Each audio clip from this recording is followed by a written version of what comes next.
Hi everybody, Leo Babauta from Zen Habits here. Great to be here with you. So happy that we're having this conversation. And in this video, I want to talk about something that I've seen come up a lot lately with people I've been talking to, which is there's a lot going on in the world, and some of it can be really aggravating, frustrating, um, disheartening, cause a lot of fear, anxiety, anger, um, just kind of maybe even like a distaste for our fellow human beings or what's going on in the world. And so, this can all be really difficult for us emotionally. And what I've been hearing from people is it's too much.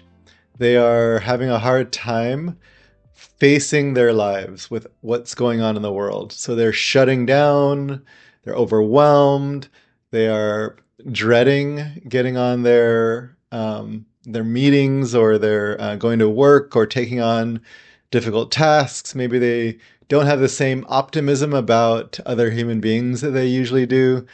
And so there's a lot of things that are going on. And the question that comes up is, how do I deal with this? I don't want to completely shut out the world and go live in the desert, but I also need to stay sane, and I want to get myself to a better place mentally, emotionally, and be able to feel, you know, open and able to take on big challenges. And that's really hard when, we're feeling what we're feeling about the world with what's going on. So, and I say this, it doesn't really matter to me who, in this video, whoever is watching, I don't want to like segment us and say, oh, this is just for those here on this side of the political spectrum, or this party, or this group, or any of that stuff. This is meant for human beings. Anyone who's feeling that what's going on in the world is really hard, and they're feeling drained and overwhelmed and exhausted and, just crushed. So, and I've heard this from a number of people. So, how do we stay sane? How do we stay engaged with the world? How do we still feel inspired to take on hard things and to do our work and so forth when it all feels maybe overwhelming or pointless or frustrating? Okay, so I have a number of steps here. We're going to go into these steps. But the first thing I want to say is it's okay that you're feeling the way you're feeling. It's a very human reaction. And we want to just allow for our humanity. We're not robots here. We're not going to be always on and always inspired and always like, peaceful and always feeling happy. That isn't how human beings work. We have the whole range, the whole gamut of emotions and experiences. And that is actually, I believe, a beautiful thing, that we can have so much. We can have deep, like, regret and shame, but also like, love and compassion. We can have judgment and hatred, but we can have like a kindness to others and a hopefulness about humanity. We can have anger and sadness, but also joy and wonder. So I think this is all good. And that what that means is if we want the, wonder and gratitude and joy and kindness, we also have to take with it some of the harder stuff, the things that we might think of as darker emotions. And so we want to embrace all of it, make it all okay. That doesn't mean we have to let it drive our lives. It doesn't mean that it has to be always overwhelm and pointlessness. But I do think that those are valid experiences that we have as humans, and I want to have a world where we accept that. And so I'm standing for that idea that we accept all of our emotions, even the ones we wish we didn't have, even the ones we feel embarrassed or ashamed of. Okay, so what are the steps? How do we do this, Leo? Okay, thank you for asking. I appreciate that. So, first step is recognize when you are feeling smashed by the world, right? So there are things going on externally, whether it's riots over here or terrible government policies over here or aggravating people in the, social media or the news. So all of that kind of stuff, wars, like, just terrible things going on. Recognize that it's impacting you. And what you might notice, the way that we might recognize it is we have some symptoms, right? I'm feeling down. I don't feel excited about life. I don't feel as, charitable towards other human beings, like assuming their good intentions. I don't feel inspired to take on hard things. I don't feel as open and loving. I'm not like doing all of the things that I know are good for me, like some exercise and eating well. I'm kind of letting go of those kinds of things. So of course, if we go to an extreme, that could be like depression, right? And if that's the case, this video isn't going to solve, actual depression.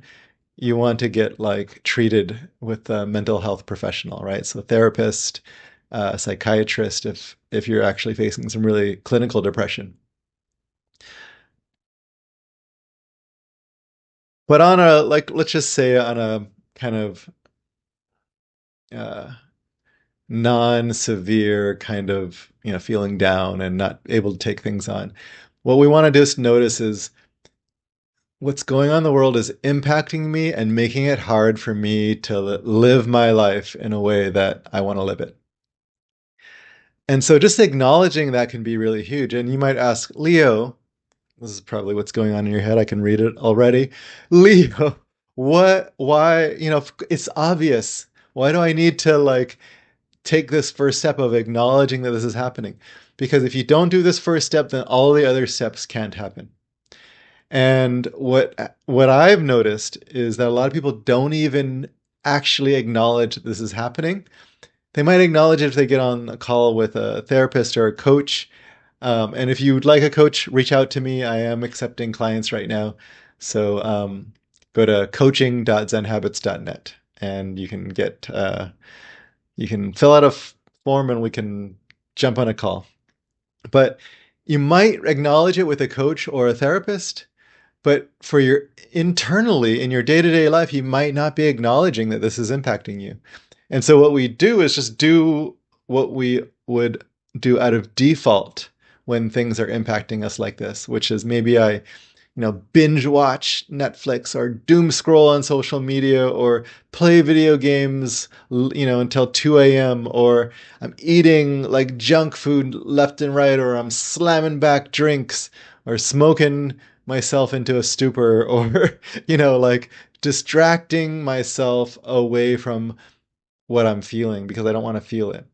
So we just do what we normally would do. And it's going to be different for each one of us, but um, this is typically what happens is we don't acknowledge what's going on under the surface. We just do the things we tend to do, which again are going to be distractions, numbing ourselves out, kind of maybe it's online shopping, right?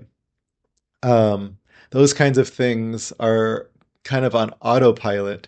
And so if you notice those symptoms, then I encourage you to do this first step, which is to say, hey, I'm really impacted right now.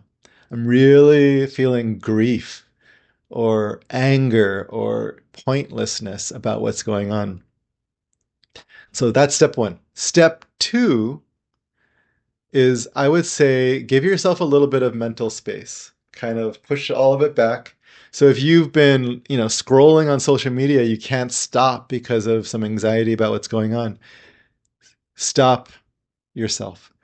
Delete those apps, put the phone away on lock, give it to someone else, put it in another room and create some space. So I've talked to a number of people who said, you know what? I'm on social media until late at night. I can't go to sleep because of, what's going on. It's so aggravating. Put a blocker on your computer and on your phone. Set some limits, Ideally actually get away from it for a few days. The world will still be there when you come back. Maybe take a break for a week or two, a month. I've seen people do a month, and that might seem impossible, but we want to create some mental space away from the thing that's like really draining you and aggravating you. So that might be social media, it might be the news. Maybe you go on news websites or watch the news.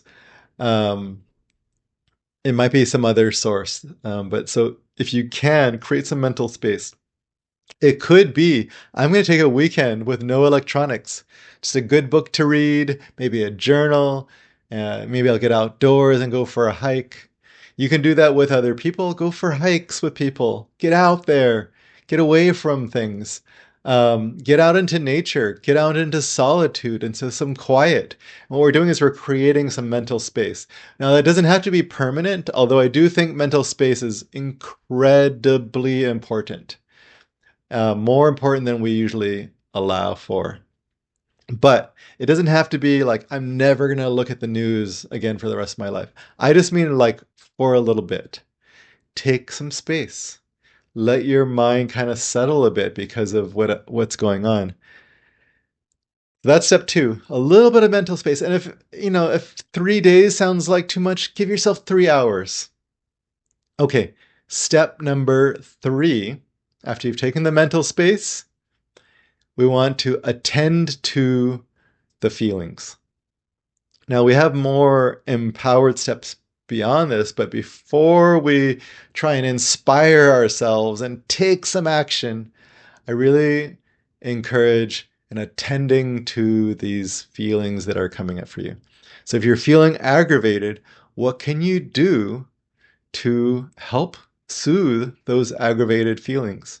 If you're feeling hurt by the world, what can you do to put a balm on those, a BALM, not a BOMB, a balm on those hurt feelings? If you're feeling grief, what can you do to express the grief, let it out, and not let that be controlling to you? So that would be step number three, is to attend to those feelings. And I would really encourage you, like, give yourself some love. Get love from others. And in this way, we would call this step 3.5. Can you ask for help? Get a coach. Again, reach out to me if you'd like some coaching. Coaching.zenhabits.net. Get a therapist. Talk to friends.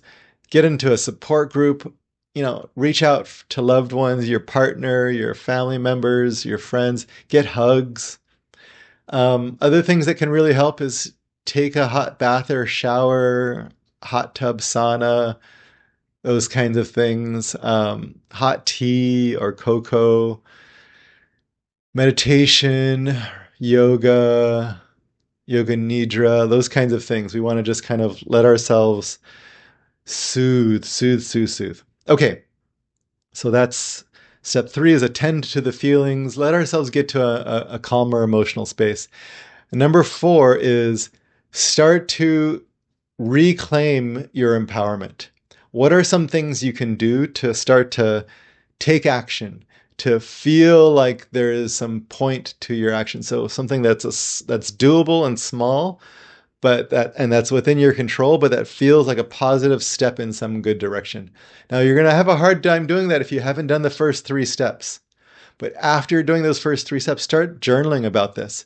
What can I do to feel empowered? Maybe I start to form a community. Maybe I start to join in with others. Maybe I start to do something that's going to help, something that's going to be an act of kindness to others, an act of kindness to myself. Maybe it's self-care. But what can you do to start to reclaim your power? Okay, beyond that, you might find a way to get yourself to a place of openness, expansiveness, and inspiration. But that would be something that I think comes after the first 4 steps. Once you've done those first 4, you will be in a place where you can be like, I actually can see a world of new possibility, and I can be a part of that change. Before that, do those first 4 steps. Let me know how it goes. Put it into the comments. Please subscribe to this channel if you like this video, Give me a thumbs up, comment, and share it with others who could use some Zen habits in their lives. Thanks, my friends. Talk to you later.